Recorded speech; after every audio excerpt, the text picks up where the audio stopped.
berikanlah kebenaran itu untuk sebuah keadilan. Kalau berbuat, hukumlah dia sesuai perbuatannya. Kalau dia tidak terbukti, bebaskanlah dia. Jadi jangan karena opini, jangan karena publik dia harus dihukum karena bukan perbuatannya.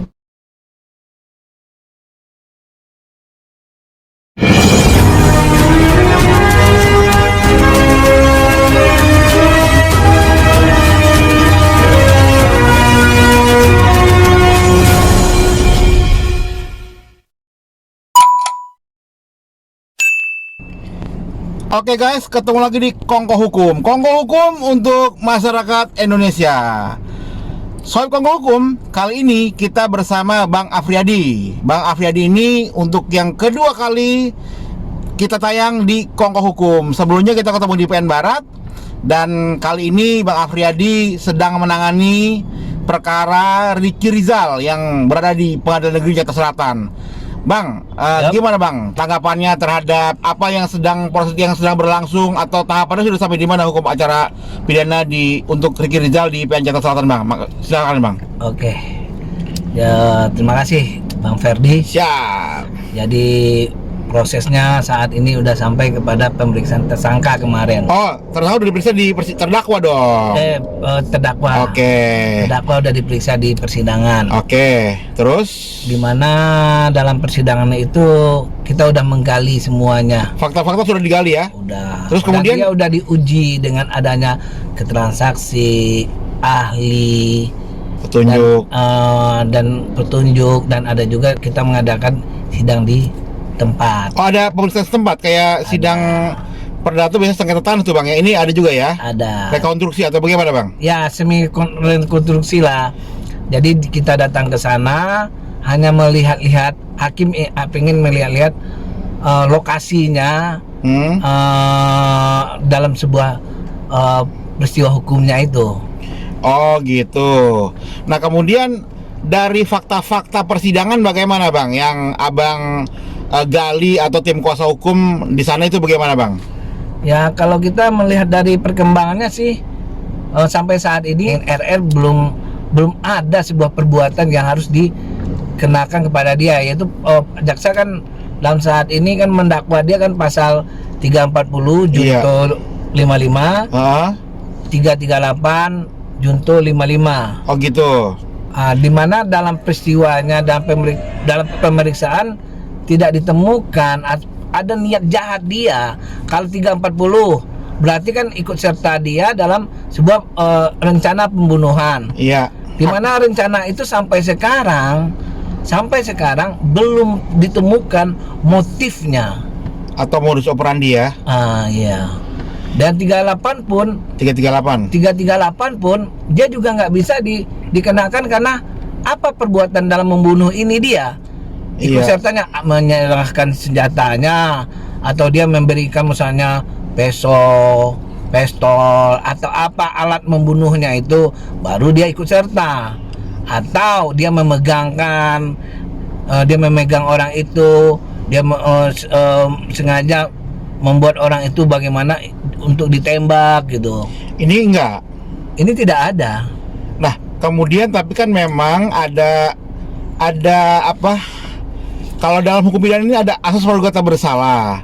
Nah, kalau menurut Abang ini gimana Bang? Soal sekarang dia sudah dihadirkan di persidangan sebagai terdakwa, tapi dia harus juga melaksanakan proses sidang. Ini gimana Bang? Ya inilah sebenarnya kan kita harus tugas masing-masing. Ada yang jaksa, ada pengacara, ada hakim.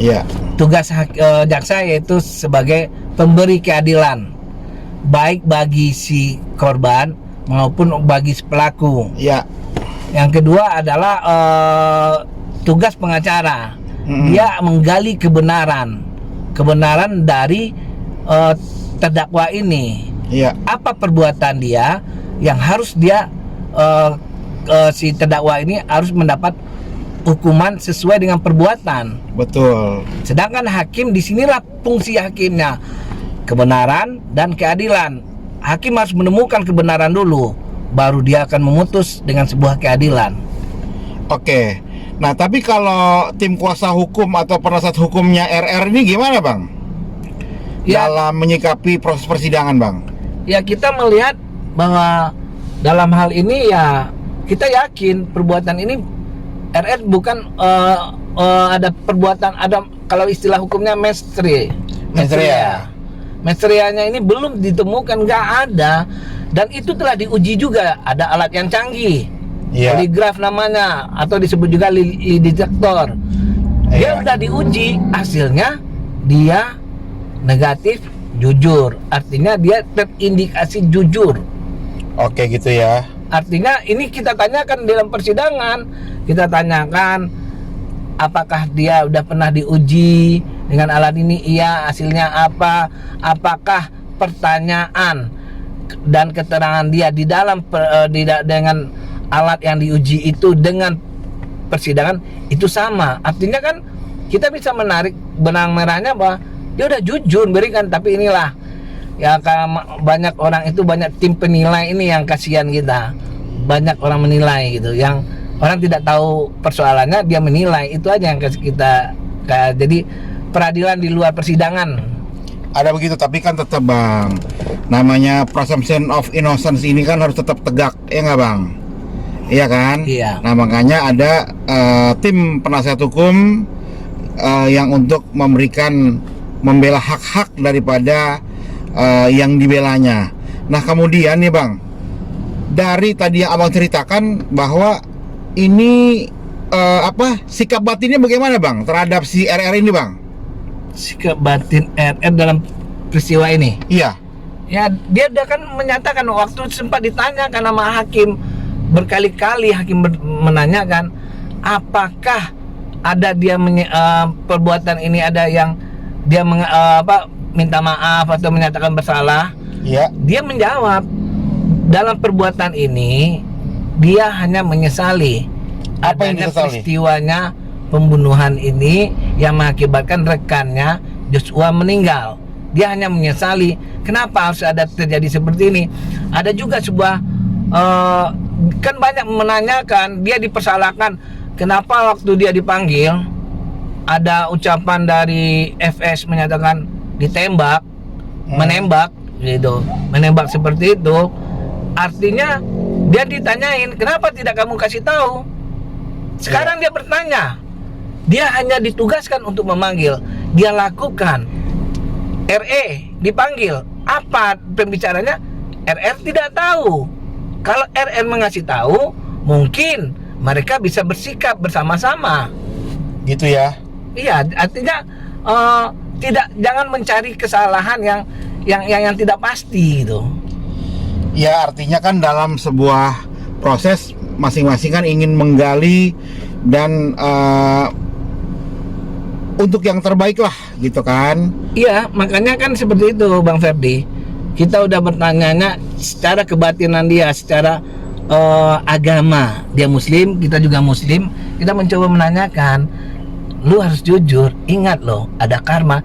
Dia menjawab bahwa dia siap dengan itu. Tapi banyak orang akhirnya menilai kalau nggak jujur. Kita nggak bisa juga mengharuskan dia untuk berbohong, menjadi orang munafik untuk kepentingan pembelaan dia atau kepentingan pembelaan orang lain.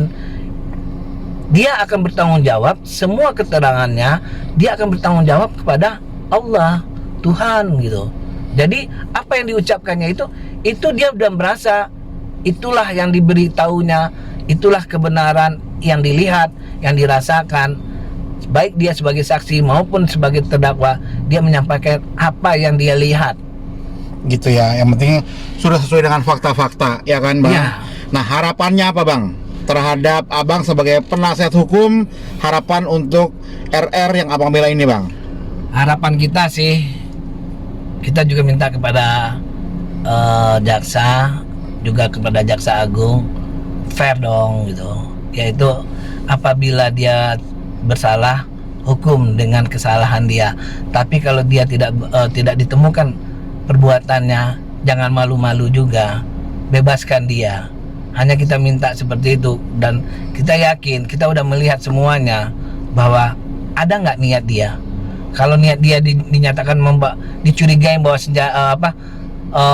menguasai senjatanya J, ya kan? Di sana kan udah terjawab semua dari keterangan dia, dari lead detector, bahwa dia jujur, tidak ada motif apa-apa dalam dia pengamanan itu, hanya untuk menjaga jangan terjadi keributan antara Kuat sama Joshua. Dan dia melakukan itu. Dia senjata itu waktu pergi ke Jakarta, dari Magelang ke Jakarta, dia taruh di mobil yang biasa Joshua masuk, bukan di mobil yang dibawanya. Tidak tahunya Joshua itu duduk bukan di sana, di tempat dia. Dia kan di luar pengetahuan dan kemampuan dia. Artinya itu pun udah dijawabnya pada lead detector, dibilang jujur. Artinya itu terbantahkan. Yang kedua, kalau dia ada berencana, kalau dia tahu, dia ditanya loh sama FS, ada apa di sana? Waktu di Banggelang, dia juga menjawab tidak tahu. Saat dia harus disuruh menembak nantinya, dia menolak. Dia tidak punya keberanian untuk menembak temannya sendiri. Artinya tidak ada perbuatan yang harus dipertanggungjawabkan. Apakah dia harus memanggil, diminta pertanggungjawaban karena dia memanggil? Tapi kalau seperti ini kan di luar kemampuan dia. Oke. Jadi itu closing statementnya ya Bang ya? Closingnya adalah berikanlah kebenaran itu untuk sebuah keadilan. Kalau berbuat, hukumlah dia sesuai perbuatannya. Kalau dia tidak terbukti, bebaskanlah dia. Jadi jangan karena opini, jangan karena publik dia harus dihukum karena bukan perbuatannya. Oke, terima kasih Bang Afriyadi. Semoga ini menjadi pemahaman hukum untuk masyarakat luas, tentunya para sohib Kongko Hukum. Jangan lupa like, comment, share, and subscribe, dan nyalakan lonceng notifikasi untuk update video Kongko Hukum berikutnya. Kalau ada kritik, saran, komentar, masukan, silakan di kolom komentar. Thank you Kongko Hukum.